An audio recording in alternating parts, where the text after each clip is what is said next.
마가복음 7장 1절에서 13절 말씀입니다. 바리새인들과 또 서기관 중 몇이 예루살렘에서 와서 예수께 모여 들었다가 그의 제자 중 몇 사람이 부정한 손 곧 씻지 아니한 손으로 떡 먹는 것을 보았더라. 바리새인들과 모든 유대인들은 장로들의 전통을 지켜 손을 잘 씻지 않고서는 음식을 먹지 아니하며 또 시장에서 돌아와서도 물을 뿌리지 않고서는 먹지 아니하며 그 외에도 여러 가지를 지켜 온 것이 있으니 잔과 주발과 녹그릇을 씻으리로다. 이에 바리새인들과 서기관들이 예수께 묻되 어찌하여 당신의 제자들은 장로들의 전통을 준행하지 아니하고 부정한 손으로 떡을 먹나이까? 이르시되 이사야가 너희 외식하는 자에 대하여 잘 예언하였도다. 기록하였으되 이 백성이 입술로는 나를 공경하되 마음은 내게서 멀도다. 사람의 계명으로 교훈을 삼아 가르치니 나를 헛되이 경배하는도다 하였느니라. 너희가 하나님의 계명을 버리고 사람의 전통을 지키느니라. 또 이르시되 너희가 너희 전통을 지키려고 하나님의 계명을 잘 저버리는도다. 모세는 내 부모를 공경하라 하고 또 아버지나 어머니를 모욕하는 자는 죽임을 당하리라 하였거늘 너희는 이르되 사람이 아버지에게나 어머니에게나 말하기를 내가 너희와 유익하게 할 것이 골반 곧 하나님께 드림이 되었다고 하기만 하면 그말이라 하고 자기 아버지나 어머니에게 다시 아무것도 하여 드리기를 허락하지 아니하여 너희가 전한 전통으로 하나님의 말씀을 폐하며 또 이 같은 일을 많이 행하느니라 하시고 아멘. 오늘 말씀 본문이 좀 깁니다. 그리고 다른 복음서에서 같은 말씀을 전한 적이 있기 때문에 율법 전통을 세밀하게 전한다거나 이사야 말씀의 본문을 찾아가지고 또 그 깊은 말씀을 우리가 한번 또 헤아려 본다거나 당시의 전통 그 장로의 유전이라는 것들이 구체적으로 어떤 것들이냐 이런 것들을 세밀하게 논하지는 않습니다. 그냥 이 말씀에서 예수님이 주시고자 하는 그 큰 주제 한 가지 그것을 물 흐르듯이 자연스럽게 읽으면서 우리가 깨달을 것이고 그리고 현재 우리 사는 세상에서 우리가 뭐랄까요 이 유전처럼 지키고 있는 어떤 한 가지 그것이 교회 안의 것이 아니고 교회 바깥의 것을 한번 찾아서 우리가 경계를 삼고 경고를 듣고자 합니다. 자, 제가 먼저 어제 요한복음과 함께 보면서 요한복음의 맥락에서는 오병이어 사건이 6월절 근처에 일어나게 되어 있어요. 요한복음 6장입니다. 그 7장은 초막절 나옵니다. 그래서 요한복음은 이 절기 중심으로 그리고 절기를 놓치지 아니하고 그 사건들을 기록해 놓고 또 그와 함께 우리가 해석할 수 있는 깊은 뜻을 깨달을 수 있는 그렇게 기록이 되어 있는데 자 이제 그 맥락과 함께 보다 보니까 오늘 7장에서 바로 예루살렘 이야기가 바로 예루살렘으로 가서 6월절과 함께 일어난 일 이렇게 잘못 설명을 했어요. 마가복음에서는 그 절기 중심으로 쓰지는 않았어요. 근데 제가 얼핏 보니까 7장 시작할 때 예루살렘 이 말이 나오길래 예수님이 예루살렘 가가지고 또 하신 일을 기록했는가 보다 했는데 요한복음하고는 조금 그 뭐랄까요 같은 사건들이지만 하나님께서 어떤 주제로 이렇게 모으게 하셨나 보면 절기 중심으로 쓴 건 아니라서 그리고 어떤 복음서는 이쪽에 있는 일을 좀 많이 쓰고 강조하고 어떤 복음서는 이쪽에 있는 일을 많이 쓰고 강조가 되는데 제가 좀 잘못 생각했습니다. 여러분 죄송하고요. 자 다시 한번 말씀드리면 마가복음에서는 6월절 절기를 그렇게 집중하지 아니하고 게네사렛 땅에 가서 예수님이 하신 일을 지금 계속 이어가고 있습니다. 거기서부터 이렇게 쭉 사역하는 것을 다시 말씀하고 있습니다. 그래서 예루살렘으로 가시지 않았고 예루살렘에 있던 사람들이 내려왔습니다. 전에도 이런 일을 본 적이 있죠. 이번에도 내려왔는데 이번에는 조금 더 많이 내려왔습니다. 바리새인들과 서기관 몇 사람이 직접 왔네요. 사람을 보낸 게 아니고 예수님의 대단한 행적을 봤을 겁니다. 사람들 막 병 벌떡벌떡 일어나서 고치는 거, 고쳐서 일어나는 거 이런 거를 막 보고 놀랐을 건데 이 사람들이 보면 1절에 참 의미심장한 표현이 있어요. 예수께 모였다가 예수님이 계신 곳에 그 사람들이 왔다는 얘기고, 어떤 의미에서는 따로 시간을 가진 것 같은 뉘앙스입니다. 구경하고 있었다는 얘기가 아닙니다. 예, 예수님이 계신 곳 아주 지근거리에 가까이 와가지고 예수님이 뭘 하는가 봤거나, 아니면 예수님과 뭔가 모종의 대화를 나눴거나, 하여튼 뭔가 접촉이 있었다는 그런 말씀입니다. 쉬운 일은 아니었겠죠. 그 많은 사람들 틈바구니에. 그런데 이게 다른 사람보다 쉬운 이유가 있습니다. 바리새인과 서기관은 옷이 달라요. 행색이 달라요. 그리고 존경받는 사람들이 당대. 그렇기 때문에 그 존경받는 권위자들이었기 때문에 쉽게 사람들이 길을 비켜줬을 것이고 예수님께 접근이 가능했을 겁니다. 자, 아마 이 사람들이 예수님과 같이 밥을 먹었을 가능성이 있고, 밥 먹는 자리까지 아니면 가까이 가가지고 그 옆에서 밥을 먹었거나, 이리 했지 않고서는 이 이어지는 말씀이 불가능합니다. 남이 밥 먹기 전에 손을 씻었는지 안 씻었는지 어떻게 그걸 다 보겠어요? 그죠? 그러니까는 예수님과 함께 있다가 이게 우연히 본 게 아니고 작자라고 만났고 꼭 밥 먹은 타이밍에 가려고 한 건 아니었어요. 처음부터 손 씻는 거 따져봐야지 이리 본 건 아닌데, 뭐든지 가까이서 보고 틈을 잡아서 흠을 잡으려고 했는데, 가까이 있다 보니까 밥 먹는 시간이 돼가지고 이거를 보게 된 거예요. 자, 제자 중 몇 사람이 부정한 손으로 밥을 먹더라. 손 안 씻었다는 얘기입니다. 몇 사람이 안 씻었다. 지근거리란 얘기죠. 그렇죠? 가까우니까 그걸 보죠. 그리고 같이 밥을 먹는 수가 그럴 가능성이 더 높다고 봅니다. 그렇죠? 남 손 씻는 거 옆에서 보는데 가만히 서서 감시하고 있었을 거, 그건 어렵죠. 같이 밥을 먹는 자리였을 가능성도 있다고 봅니다. 그런데 말이죠, 제자들 중 일부가 손 안 씻었다는 얘기는 의미심장합니다. 사실 이 부분만 더 깊게 볼 필요가 있습니다. 왜냐? 다 유대인들이잖아요. 자기 앞에 누가 있는지 알죠? 바리새인과 서기관이 있는 줄 알아요. 아는데 손 안 씻었답니다. 그렇죠? 이거는 거의 무의식에 가깝습니다. 시비를 걸 생각이 아니면 평상시 하던 대로 했다는 얘기입니다. 평상시 하던 대로 뭐냐? 한두 사람이 아니잖아요. 그러면 제법 많은 사람들이 예수님과 함께 생활하면서는 손을 안 씻고 먹었다는 얘기입니다. 무슨 말이냐? 당시 사람들의 전통에서 벌써 많이 벗어났다는 뜻입니다. 예수님이 일부러 가르치지 않았는데 바로 이런 겁니다. 예수님과 있다 보니까 자연스럽게 자유로워진 겁니다. 죄가 아닙니다. 손 안 씻는 건 죄가 아니라고요. 위생상 불견합니다. 그래서 여러분 또 오해하지 말아야 돼요. 지금부터 손 안 씻어야지. 그러면 안 돼요. 손 씻는 건 좋은 일입니다. 좋은 일이에요. 우리가 여기서 손 씻는 일이 좋은 일이냐 나쁜 일이냐를 논하는 자리가 절대 아니라는 걸 알아야 됩니다. 객관적으로 말해서 손 씻는 일은 좋은 일이고 손을 안 씻는 일은 죄가 아닙니다. 구별하시죠? 네.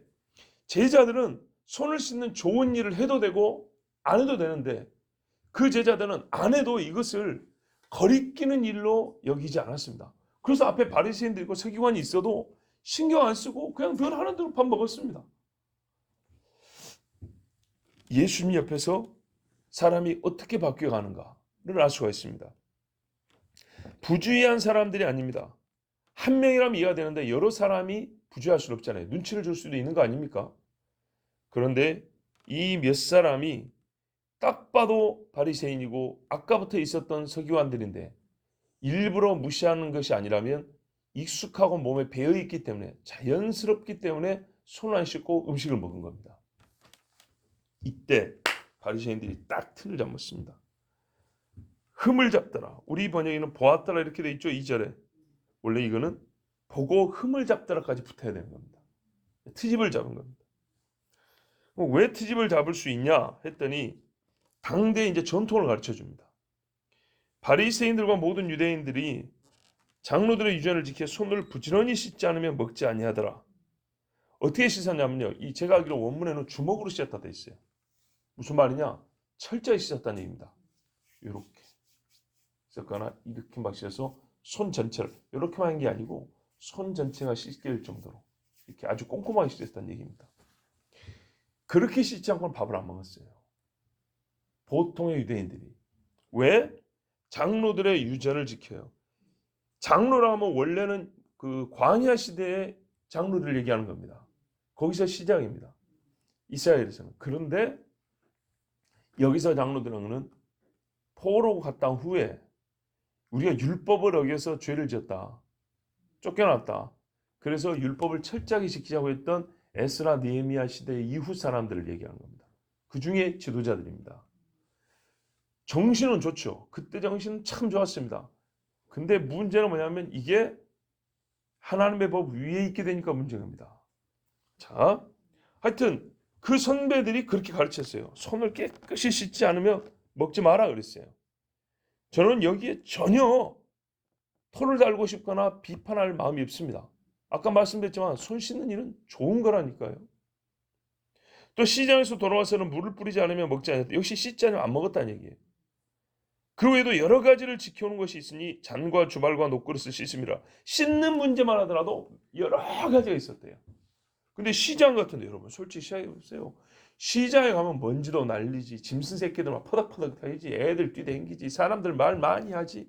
거기다 이방인들 있지, 거기다 온갖 더러운 부정한 것들도 막 있지, 그러죠. 그러니 거기 갔다 와서 손발 씻고 밥 먹는 거, 그리고 그 옆에서 밥을 사 먹고 먹을 것 같으면 그릇도 깨끗이 씻고 해야지. 그럼 당연한 이야기죠. 예스라니까요. 우리 하나님 말씀 볼 때 너무 가볍게 생각하면 이런 부분까지 비판한다니까요. 쉽게 편을 갈라 그래요. 쉽게. 씻는 거 안 씻는 거 이렇게 갈. 문제는 씻는 게 안 씻는 게 아닙니다.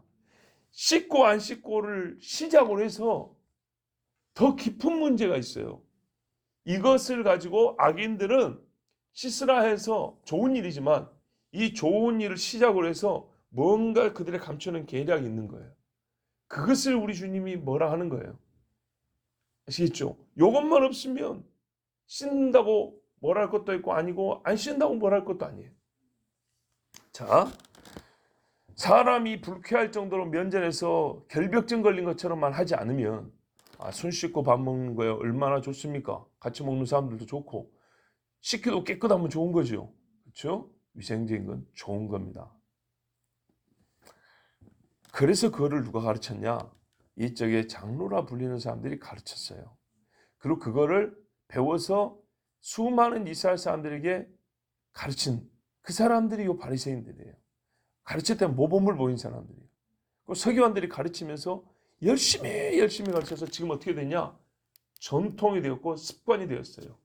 그리고 하나의 민속법처럼 어긴다고 해서 벌금을 때리고 감옥에 넣는 건 아니지만은 당연히 지켜야 될 이 나라의 법이 됐어요. 그러니까 흠을 잡는 거예요. 아니, 개인적으로 지가 손 씻으면 씻는 거지 왜 나보고 뭐라 그래?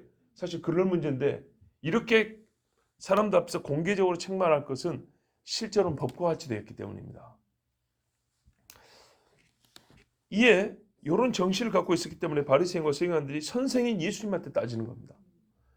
왜 당신 제자들은 손을 안 씻냐? 근데 이게 네가 손 씻으면 씻는 것이지 왜 남의 사람들을 뭐라 그래? 근거가 뭐라고요? 권위가 있잖아요. 어찌하여 당신의 제자들은 장로들의 유전을 준행치 않냐고. 아니, 우리 말이 아니라 우리 조상, 우리 선배 장로들이 가르쳐가지고 지킨 거 그거 지금까지 해오는데 왜 당신들은 안 지키냐? 이렇게 이제 따지는 겁니다. 야, 이쯤 되면요 예수님이나 제자들이나 주춤거리고 조금 미안한 듯한 뭔가 좀 잘못한 듯한 표정을 지어야 되는데 사실 제가 놀란 건 예수님이 뭐랄까 전체적인 그 분위기나 맥락이 안 맞을 정도로 화를 냈다는 겁니다. 정말로 크게 화를 냅니다. 사람 무한을 줘도 유분 쓰고 완전히 뭐랄까요 말로 테러를 낸다 그러죠 요즘에. 그렇게 해버립니다. 잘 들어보세요. 어떤 상황인가? 손을 안 씻길래 우리도 그럴 수 있잖아요. 애들한테 손 씻고 밥 먹어라 이럴 수 있잖아요. 그리고 옆에 친구들 야 손 씻고 먹어. 우리 학교에서는 항상 손 씻고 점심시간에 밥 먹는 거잖아. 너 임마 너 학생 아니야? 이랬다고요. 그러면 어떻게 해요? 손 안 씻은 사람이 그래 알았어 씻고 올게 이래도 되는 거 아닙니까? 예수님이 모든 사람과 화평하라고 가르친 분이 아닙니까? 모든 사람 화평하라. 그러니까 뒤에 가면 그 말씀 나오죠. 너는 할 수 있나 모든 사람 화평하라. 그죠? 이것이 없이는 하나님을 볼 수 없다 그랬어요. 그렇게 가르쳐 주신 우리 하나님이 뭐라 그랬냐? 싸움을 거는 듯한 그래 한번 붙어보자는 식으로 말씀합니다. 6절 보세요. 이사야가 너희 외식하는 자에 대해 잘 예언하였도다. 외식, 너희 외식하는 자, 우리 한번 현실에서 생각해보자요. 우리끼리 말다툼하는데 너 외식하는 자여, 이 한마디면 원수됩니다. 맞죠? 유대인들한테 외식이라는 말은 더욱 심각합니다. 그 사람의 인격을 완전히 말살시켜버릴 수 있고요. 모든 사회적 명예와 권위를 싹 무너뜨릴 수 있는 말 외식입니다. 거짓 선지자, 거짓말쟁이라는 얘기인데. 아니 우리 사이에서도 저 사람 위선자, 외식하는 사람 하면 더 이상 서로 얼굴 안 보겠다는 얘기인데. 그치요? 첫 마디가 이거예요. 첫 마디가 너희는 외식하는 자다. 근데 어떤 외식쟁이냐? 내가 이사야의 말로 딱 빌어서 얘기를 하면 이런 외식쟁이다. 그리고 이사야 말을 인용합니다. 잘 예언했다. 너희 같은 놈 나올 줄 알고. 이 백성이 입술로는 나를 존귀하되 마음은 내 입에 몰두다. 아니 손 씻으라는 얘기가 뭔 입술로는 하나님을 존경하고 마음은 뭔 얘기예요? 지금 무슨 하나님 얘기 꺼냈습니까? 뭐 제사 이야기 꺼냈습니까? 기도 이야기 꺼냈습니까? 헌금 이야기 했습니까? 아니잖아요. 손 씻는 문제는 쉽게 말해서 종교 밖의 이야기라고요. 누가 재물 먹으면서 손 씻는 얘기 했습니까? 지금 제사 지내러 가면서 몸 씻고 하는 얘기 했습니까? 일상에 밥 먹으면서 손 씻는 얘기 했잖아요. 근데 갑자기 들은 이거 한 가지 얘기했다고 너희는 하나님에게 선물고 입으로는 하나님을 존경하는 이런 외식하는 놈들이라고 예수님이 말 그대로 좀 정죄해버린 겁니다. 과하잖아요. 굉장히 과하잖아요. 여러분 제가 설교자니까 이제 말하는 입장에서 생각해 보세요. 본문을 읽고 매우 오바를 하면 여러분도 조금 오늘 목사님 오바하는 것 같다 이럴 수 있지요. 근데 예수님 말씀 봐보세요. 엄청나게 과하잖아요.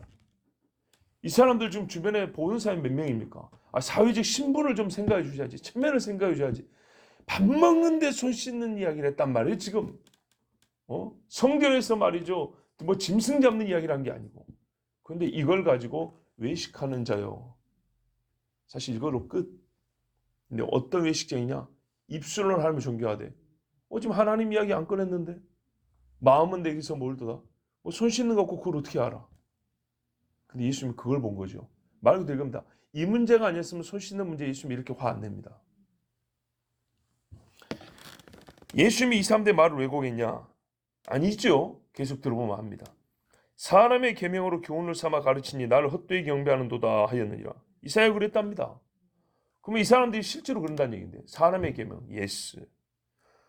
손 씻는 문제가 이 사람들은 율법같이 되어버렸다는 거예요. 근데 좋은 일이니까 괜찮잖아요. 여러분 봐보세요. 레갑 족속 이야기를 들어보세요. 당대 사람들 다 포도주 다 마셨어요. 성 안에서 다 살았어요. 농사 짓고 살아요. 잘 믿으면 하나님이 거기다 복도 줬어요. 이삭 때부터 농사도 지었어요. 근데 생각해 보세요. 레갑 족속은요. 그 조상 여호나답이 시킨 걸 200년 동안 지켜옵니다. 그죠? 독특한 생활 방식입니다. 율법에서 꼭 그렇게 살아온 명령이냐? 그것도 아닙니다. 자기들만의 방식입니다. 그런데 하나님의 칭찬까지 있잖아요. 그렇죠? 그러면 손 씻는 건 나무랄 게 뭐냐고요. 그래서 자꾸 여러분 손 씻는 게 집착하지 말라는 겁니다. 손 씻는 건 잘하는 거라고요. 레갑 족속이 조상의 명령을 지킨 걸 하나님이 자르고 칭찬해 줬다고요. 유다야 본받으라고. 그렇기 때문에 손 씻는 것이 거의 법이 되어가지고 다른 민족들처럼 더럽게 막 집어먹고 피가 손에 묻은데 밥 처먹고 이러면 안 되잖아요. 오히려 손을 씻음으로써 자연스럽게 부정한 것들을 제하고 또 율법에는 부정한 것을 만졌으면 손도 씻고 또 시간도 보내고 들어오라고 했단 말이죠. 그렇으니 그 말씀의 연장선 안에서 평상시에 조심하고 하나님의 말씀을 따라서 손을 부지런히 씻는다. 이거는 칭찬을 해야 될 일이죠. 분명히 칭찬해야 돼요. 근데 왜 예수님이 이렇게 불가촉하려 했다고요? 요것이 지켜진 것이 문제가 아니고 요거를 지킨다고 하나님의 계명을 폐해버렸다는 거예요. 사람의 계명으로 교훈을 삼고 하나님의 계명은 그 자리에서 빼버렸다는 얘기입니다. 근데 여러분 손 씻으라면 하나님의 계명 뭐가 빠지죠? 없습니다. 그러니까 문제는 이거예요. 손 씻으라는 게 문제가 아니고 이런 식으로 해갖고 사람들이 받아들일 만한 뭔가가 있잖아요. 손 씻으면 받아들일 만하죠. 그러면 이런 식으로 해서 뭔가가 받아들일 만한 걸 몇 가지 하면 나중에 이제 뒤에 삐뚤어도 사람들이 손 씻는 거 좋은 것처럼 괜찮은 줄 알고 그냥 계속 듣는다 이거예요. 300가지, 500가지 되면 한 앞에 몇 가지가 괜찮은 거예요. 합당한 거예요. 손 씻으는 거 합당한 것처럼. 그럼 합당하다 하면 뒤에 것도 그냥 자연스럽게 이제는 조금씩 삐뚤어도 다 받아들인 거예요. 그러다 보니까 어떻게 가요? 나중에는 그 사람이 만들어 놓은 몇백 가지 계명이 하나님의 계명을 대체하는 지경이 되어버리고, 하나님의 계명은 평상시 읽지도 않고 가르치지도 않고 지키지도 않다 보니까 저 멀리 떨어져 버린 거예요. 이 지경이 가는 시발점이 옳은 듯 보이지만 사실 그 자체로 틀린 건 아니지만 요거를 하나님의 계명처럼 지켜버리니까 하나님의 계명이 없어져 버린 거예요. 그러면서 뭐라고요? 자기들은 하나님 계명이나 지킨 것처럼 의를 삼는다고요. 하나님 계명 지키면 상 받고 칭찬을 듣겠죠. 그런데 보세요. 대번에 장로들의 유전하고 사람의 계명을 앞세운다고요. 이렇게 바뀌어간다는 겁니다. 근데 그 지경이 된 줄도 모르고 어떻게 해요? 예수님 앞에서 대번에 그 계명을 주신 분 앞에서 뭐라 그래요? 사람의 계명을 하나님의 계명이나 되는 것처럼 운운하고 있으니 예수님이 화를 안 낼 수가 없는 겁니다. 사실 이거는 정죄입니다. 너희 위선자야 해버렸으니까 정죄입니다. 충분히 이해가 되셨을 거라 봅니다. 레갑 족속 칭찬한 것처럼 조상들이 바른 걸 가르치면 지켜야 옳은 것입니다. 그러나 그것이 하나님의 계명을 대체하는 지경까지 가면 안 되는데, 못된 인간들은 문제는 그것을 의도하여 처음에는 제법 괜찮은 것을 내세운다는 겁니다. 근데 레갑 족속은 그렇지 않았어요. 정말 순수하게 하나님의 말씀대로 살고 싶어서 그 자녀들에게 율법에 더하여 계명을 줬어요. 그리고 그 후손들은 율법은 당연히 지키고 조상이 준 계명을 더하여 지키는 정말 훌륭함을 보여줬어요. 근데 이 백성은 그러지 않았다는 거예요. 자, 예수님이 그래서 이 사람들을 무참하게 창피를 주고 명예를 짓밟아 버렸습니다. 가치가 없기 때문에. 당신아 손 잘 씻고 먹어. 율법에도 없는 것을 왜 그렇게 강조하고 난리야. 이래도 될 거를 이 많은 사람들 앞에서 진짜 정죄를 해버렸습니다. 우리 주님은 뭔 이유로 근거로, 제가 지금 설명을 해버렸지만 이제 아직 대화가 진행 중이잖아요.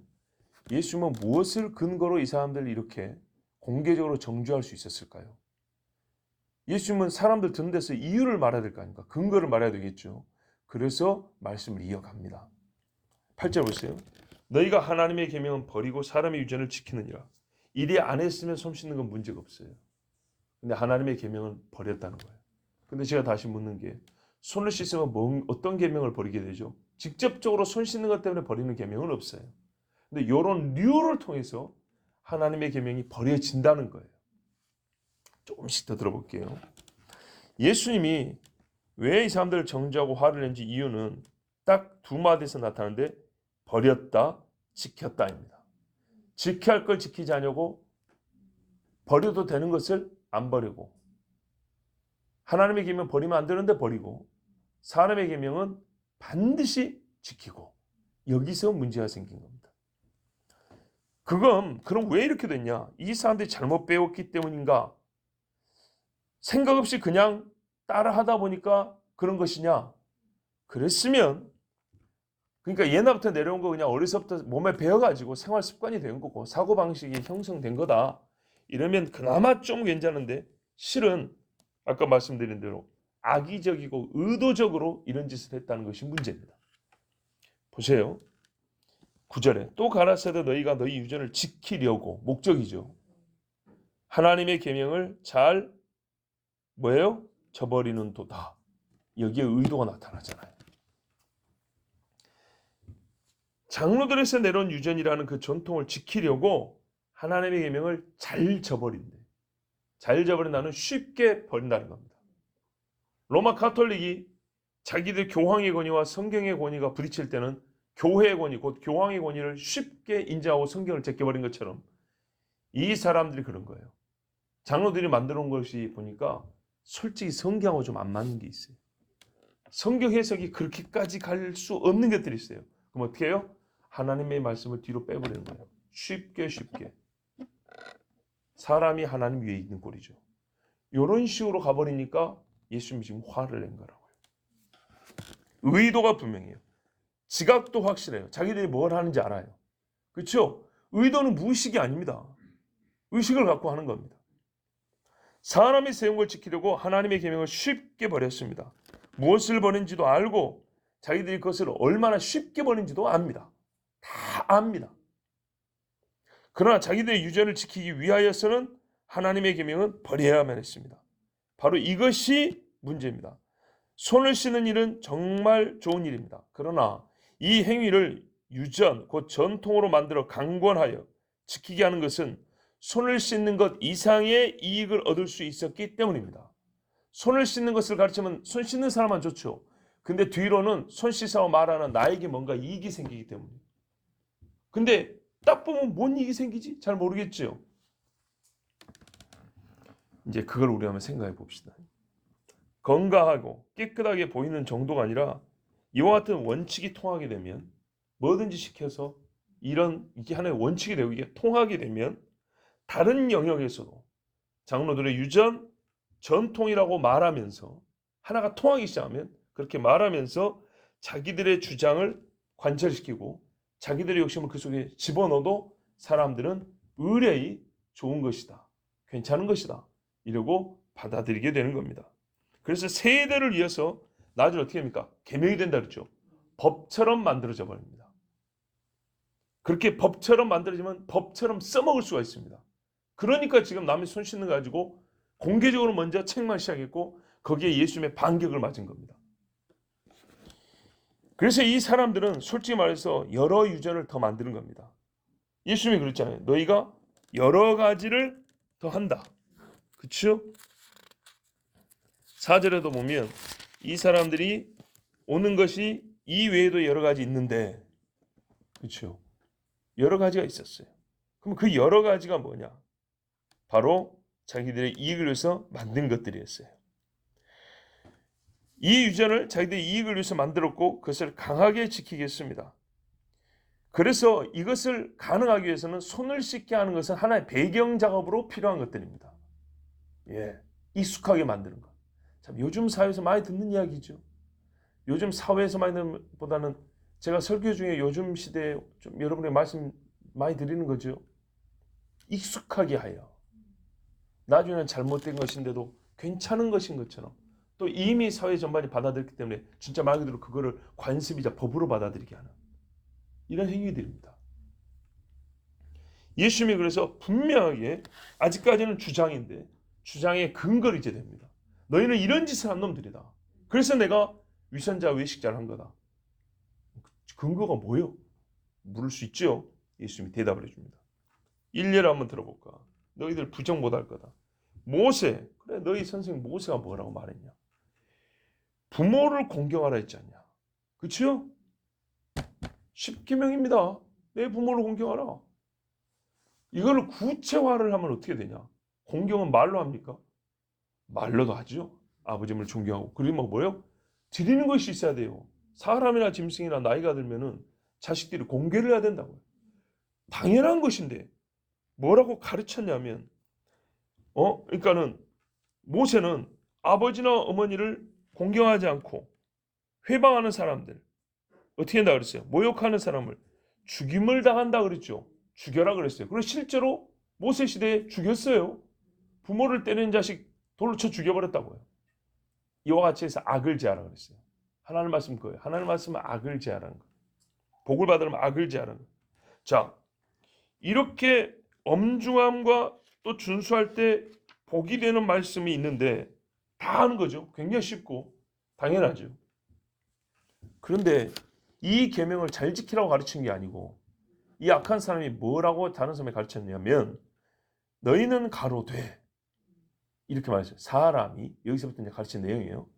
사람이 아비에게나 어미에게나 말하기를 내가 드려 유익하게 할 것이 고르반 이 말은 하나님께 가까이 하나님께 붙여진 하나님께 드렸다 이런 말이에요. 해석이 나와 있죠. 하나님께 드림이 되었다고 하기만 하면 그만이라. 이게 가르친 내용이에요.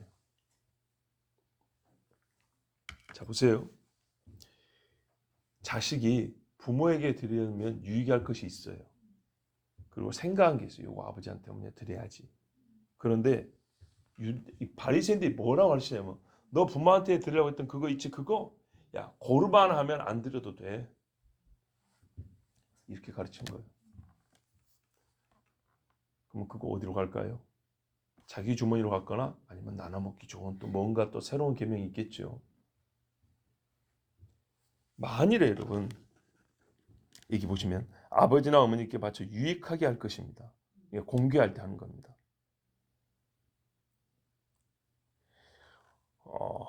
그러면서요. 그러니까는 이렇게 할까요? 정말로 하나님께 바치고 싶었어요. 정말로.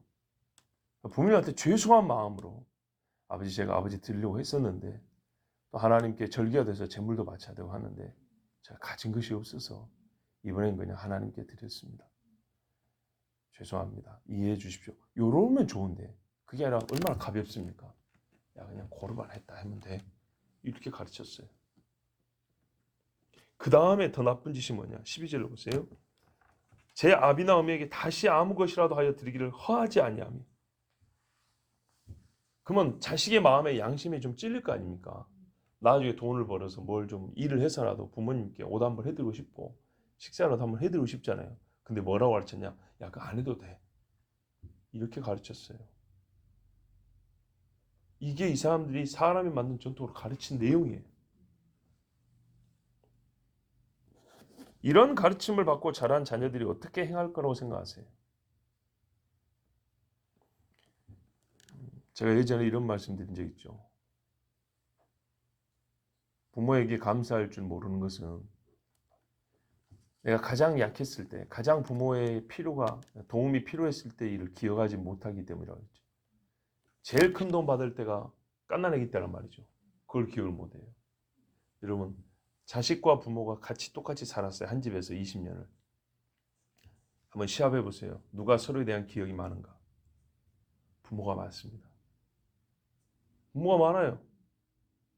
5살 밑으로 이야기 자식들이 기억하는 게 있을 것 같습니까? 거의 없습니다. 그죠? 근데요, 5살 밑으로 부모는 사실 제일 많이 기억합니다. 평상시에 생각을 안 하고 살아서 그렇지. 한번 생각이 시작하면 엄청나게 막 났을 때부터 기억나는 게 엄청 많습니다. 근데 그거는 우리 아들, 딸하고 전혀 얘기가 안 됩니다. 안 통합니다. 왜? 걔는 기억이 없으니까. 근데 좀 기억할 때부터 이야기를 할 것 같으면 그때부터는 서로 이제 함께 있는 시간이 많이 줄어듭니다. 그죠? 그래도 부모는 자식 생각을 하는데 자식은 부모 생각을 많이 안 합니다. 그래서 솔직히 말해서 부모와 자식 간에 기억의 양을 보면 부모가 훨씬 많습니다. 문제는 나이가 들어가면서 이게 이제 기억력이 부족해져서 문제지. 자, 여러분, 그만큼 자식은 여차하면 부모의 은혜를 잊기 쉬운 그런 위치에 있습니다. 그런데 이 악한 사람들이 그 마음을 더 자유롭게 해주는, 부모와 무관하게 살 수 있게 해주는 악한 것을 법이랍시고 만들어가지고 가르쳤어요. 이따구로 가르쳤어요. 부모에게 다시 해줄 필요도 없다. 이렇게 가르쳤어요. 하나님이 이렇게 가르쳤습니까? 아니죠. 여기서 하나님이 이 사람들 가르친 대로 하나님은 부모를 섬기지 않은 일에 대한 오히려 면죄부를 주는 꼴이 됐어요. 하나님 이름 써먹으면서 부모를 안 섬기지 않습니까? 원래는요, 하나님 이름을 떠올리는 즉시 부모 생각이 나야지 정상이에요. 완전 뒤집어 버렸죠. 그러냐 예수님이 화를 안 낼 수가 있습니까? 정죄를 안 할 수가 있어요? 배나 지옥 자식 되게 만드는도다. 너희의 전한 유전으로 13절입니다. 하나님의 말씀을 폐하며 또 이 같은 일을 많이 행하느니라 하시고. 그래서 제가 아까 말씀드린 거예요. 손 씻는 문제는 한 가지 예에 불과했다고. 사실은 그 자체로 나쁘지 않은 예에 불과했다고. 그러나 뒤에 이런 일들이 숨겨 있었어요. 예, 고르반 하면서 자기 이속 챙기는 이런 것들이 숨겨 있어요. 이게 전부 다 장로들이 유전한 한 통에 들어있는 거예요. 맨 첫 커플에는 손 씻는 문제가 있었어요. 괜찮잖아요. 따를만 하잖아요. 뒤로 가니까 뭐가 있어요? 부모를 섬기지 않는 것을 자유롭게 해주고 거기다 하나님 이름을 써먹으면서 오히려 하나님의 계명을 폐하고 부모를 버리고 이걸 의도적으로 이런 게 그 뒤에 숨겨 있었어요. 그러니까 지금 딱 한 가지 손 씻는 문제가 드러났을 뿐인데도 주님은 요 밑에 걸 보고 계시기 때문에 여기서 확 뒤집어 버린 거예요. 왜요? 여기서 예수님이 넘어가면 어떻게 되죠? 그 주변에 많은 사람들 어떻게 됩니까? 하나도 안 바뀝니다. 뭐가 잘못된지 모릅니다. 예수님도 바리새인의 말에 굴복한 것밖에 안 됩니다. 바울이 베드로가 외식했을 때 한 번 넘어갈 수도 있었습니다. 그런데 안 됐죠. 오히려 불같이 화를 냈죠. 왜요? 갈라디아 교회가 살고 죽는 게 거기 달렸기 때문입니다. 지금 예수님이 수천 동안 지켜오지 않은 이스라엘 사람들이 거의 잊어버린 율법을, 정말 율법을 주신 이가 오셔가지고 다시 제대로 가르쳐주고 있는데, 율법을 폐하는 자가 앞에 있는데, 잘 지킨 사람도 아니고 폐하는 자들을 놓고 율법을 가지고 싸우는데 입을 다물어야 되겠습니까? 이게 생명이 달려있는데,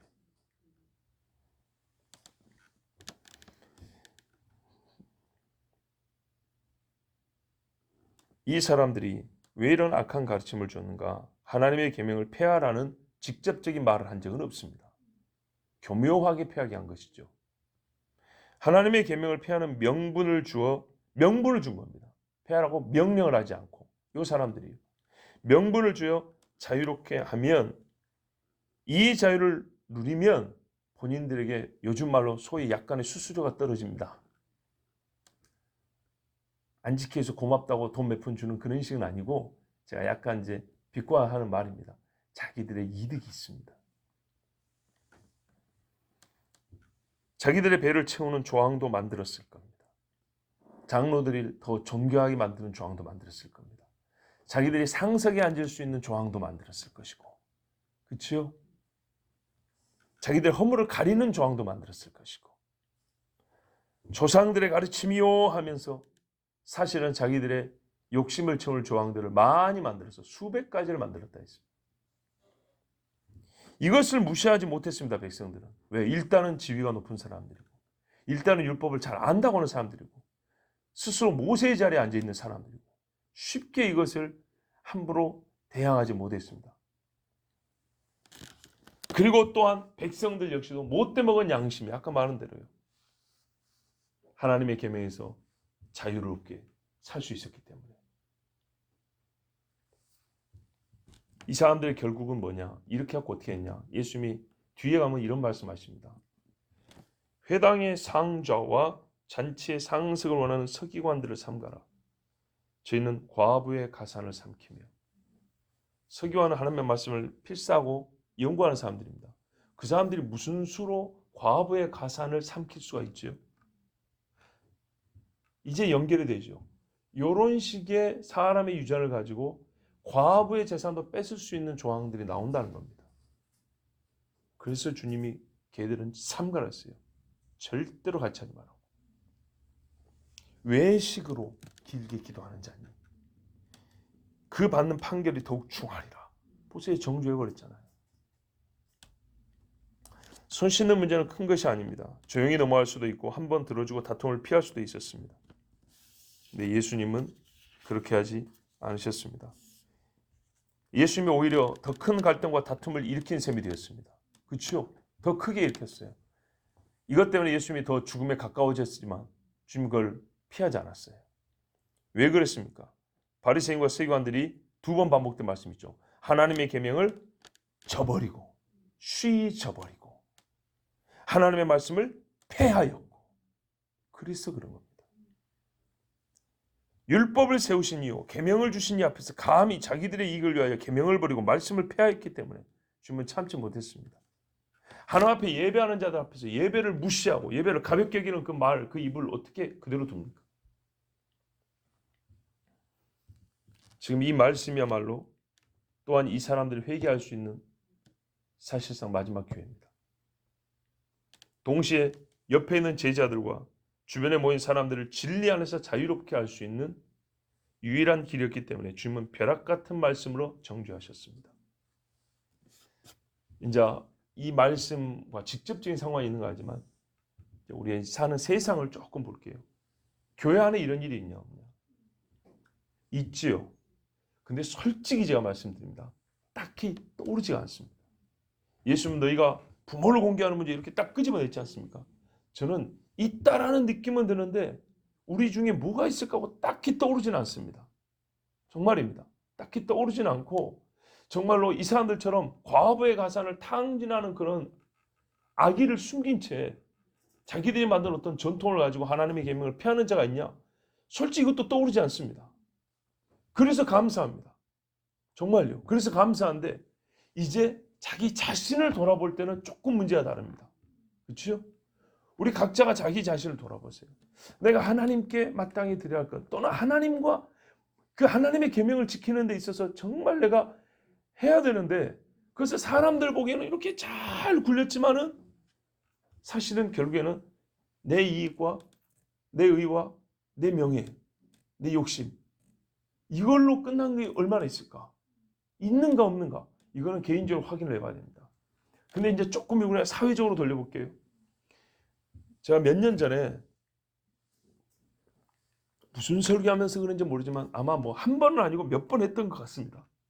지금 어떤 설교 시간에 했던 말입니다라고 이건 떠오르지 않습니다. 백신 예방주사 이야기 한 기억 나시죠? 그죠? 크게 예라고 대답해 주세요. 예, 그죠? 여러 번 이야기했어요. 뭐라고 얘기했습니까? 안 맞아도 됩니다 그랬죠. 어젯밤에 뉴스 나왔더만요. 예방주사 맞고 벌써 죽은 사람만 9명.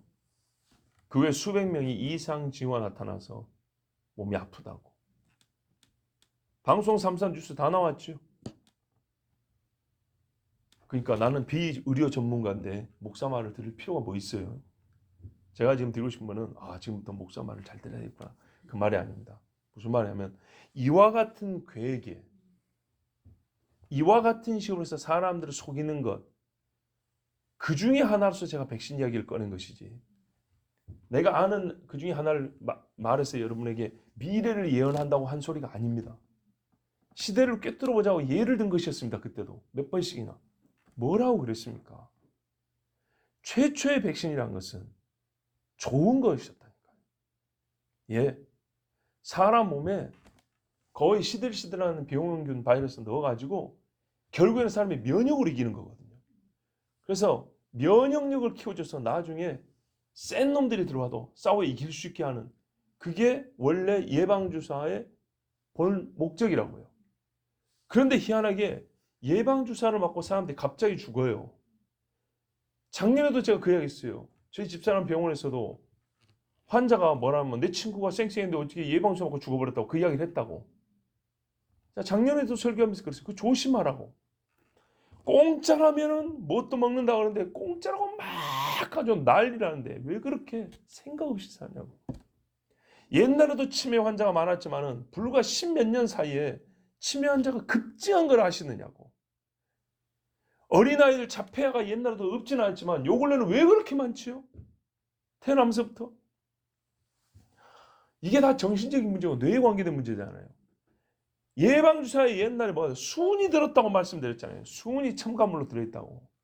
이게 연구자들이 고발이 들어가고 이제는 이렇게 사회적 고발이 들어가니까 뺐다 하면서 알루미늄을 넣었다 했잖아요. 예방주사는 중금속이 들어있다고. 중금속이. 그걸 배양할 때 짐승세포에서 되게 파충류, 돼지 이런 세포에서 배양을 해야 되거든요. 그러면서 제가 그때 우리 강희 집사님이 그 이대 병원에 연구실에 있었잖아요. 무슨 연구를 한지 모르지만 하여튼 연구실에 있었던 분이 여기 계시니까 저 궁금하면 여쭤보라고 하면서 제가 몇 년 전에 그런 얘기도 했죠. 다행히 우리 교회는 두 분 간호사가 계시니까 한 번씩 언급을 했습니다. 이래서 위험한 거라 그랬어요.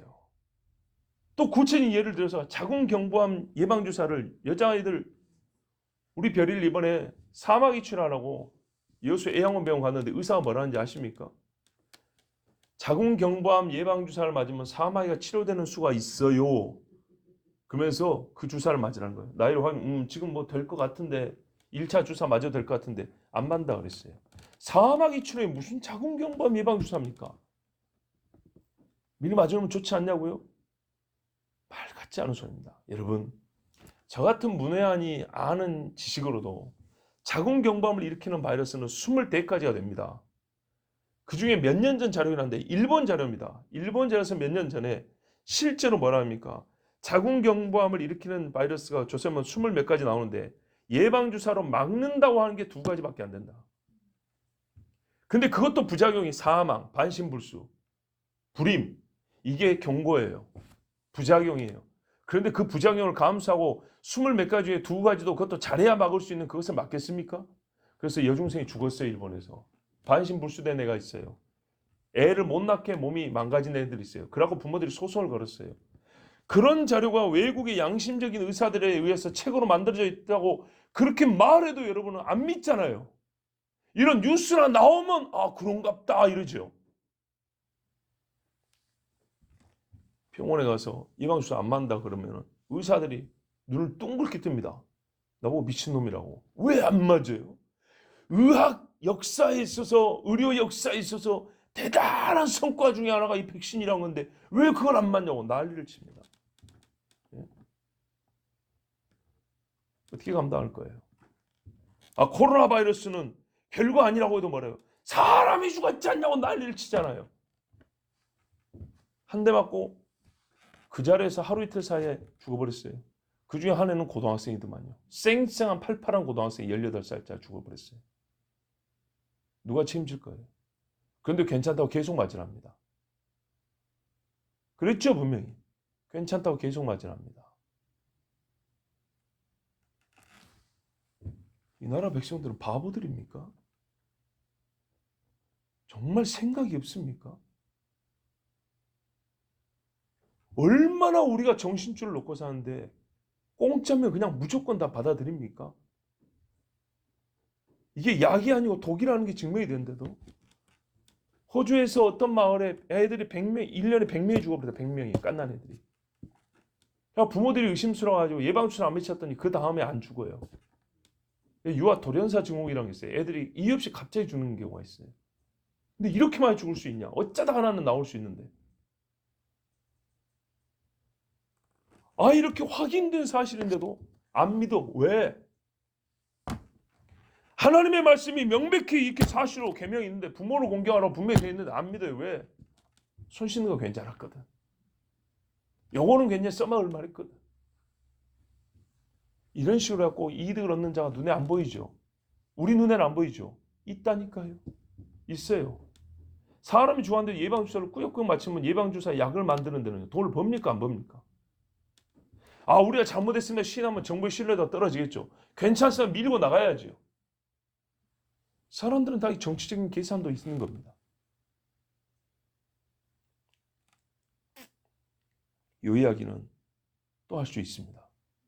근데 오늘 지금 이 말씀과 상관하여 우리가 좀 생각을 해봐야 됩니다. 여기서 바리새인들과 세계관은 문제지만 이스라엘 백성들은 그렇게 생각이 없습니까?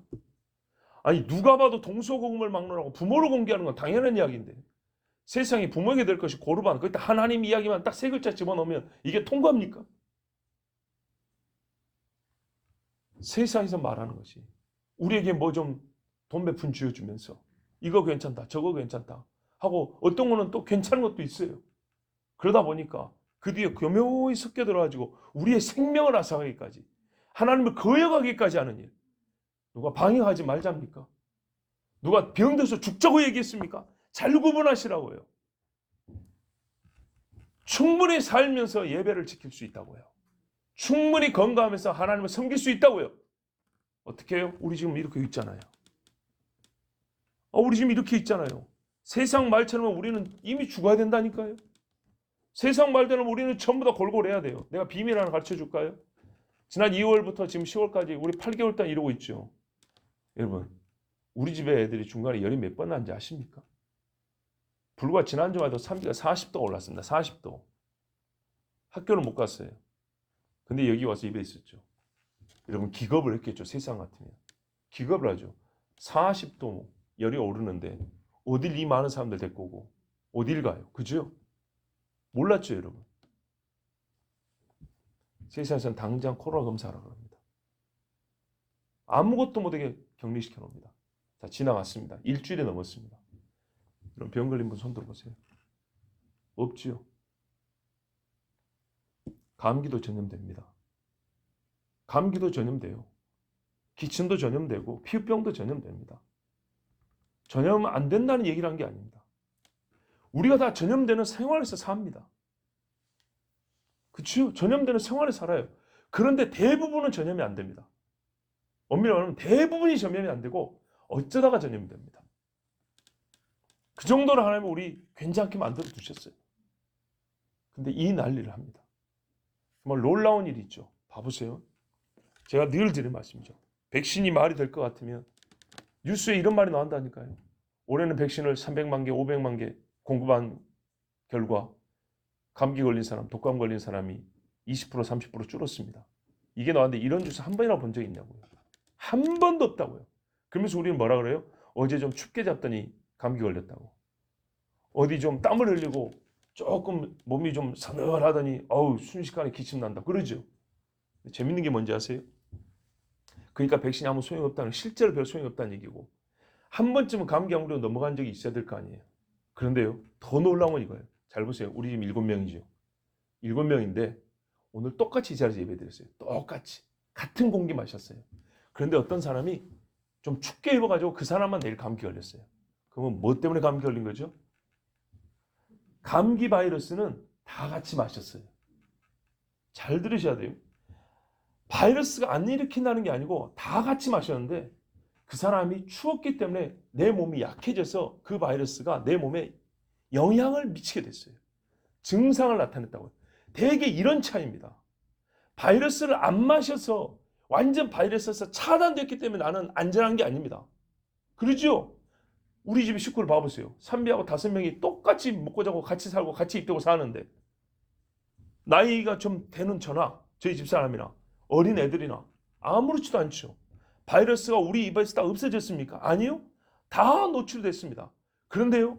우리에게 주신 면역력을 지킬 수 있는 방법을 쓰면 그 바이러스가 없어져 아니라 제어가 되고 이길 수가 있다니까요. 같이 뜀박질하고 교실에 들어왔어요. 헥헥거리면서 막 해요. 근데 어떤 애들은 좀 잘 씻었어요.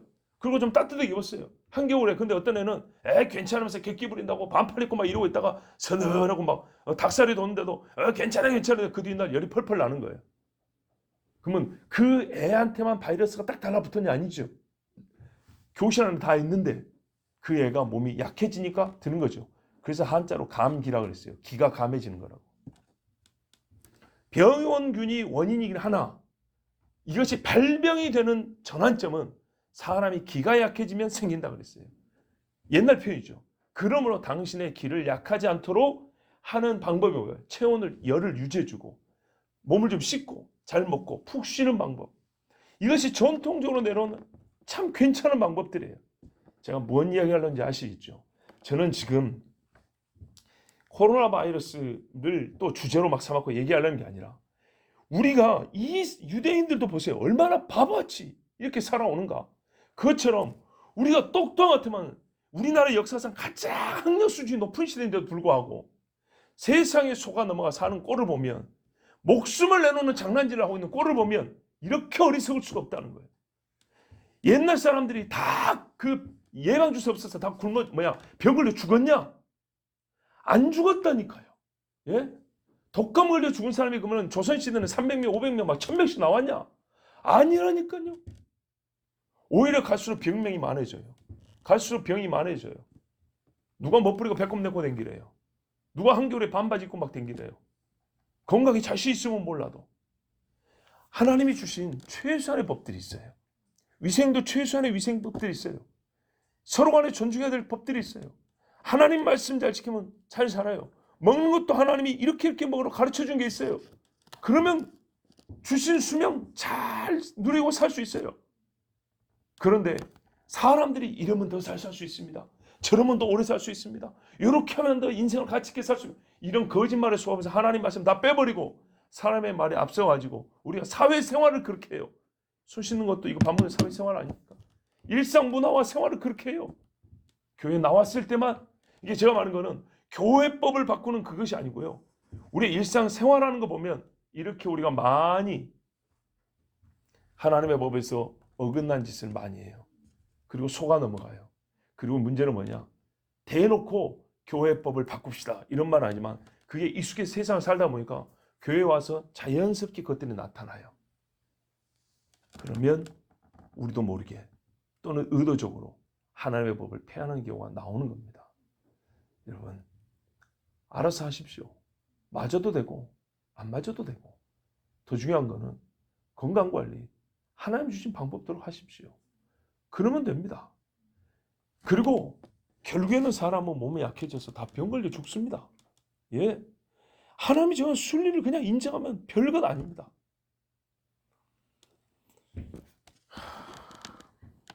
여러분, 백성은 손을 씻지 않고 음식을 먹어 배탈이 날 수 있지만 이제 이 말씀 우리에게 좀 직접적으로 적용을 하면 목사와 장로들은 손을 씻고 밥을 먹는데도 불구하고 더 이상 밥을 먹지 못하는 병에 걸릴 수도 있습니다. 우리가 세상 말을 듣고 백신을 잘 맞고 코로나 조심한다고 하지만 나중에는 그거 조심해도 살지 못하고 죽을 수가 있습니다. 주님 말씀을 경고로 잘 들으십시오. 즉 남을 욕하기 전에 우리 사는 사고방식과 생활방식이 벌써 위선이요 외식이 아닌가 잘 돌아봐야 되겠습니다. 기도하겠습니다. 하나님 감사합니다. 여호와의 말씀을 계명 열심히 준행하고 하나님의 말씀이 내 삶이 되기까지 우리가 애를 쓰함에도 이 세상 말을 듣고 하나님을 외면하고 주의 말씀을 저버린 죄가 큽니다. 하나님 아버지 용서하여 주시옵소서.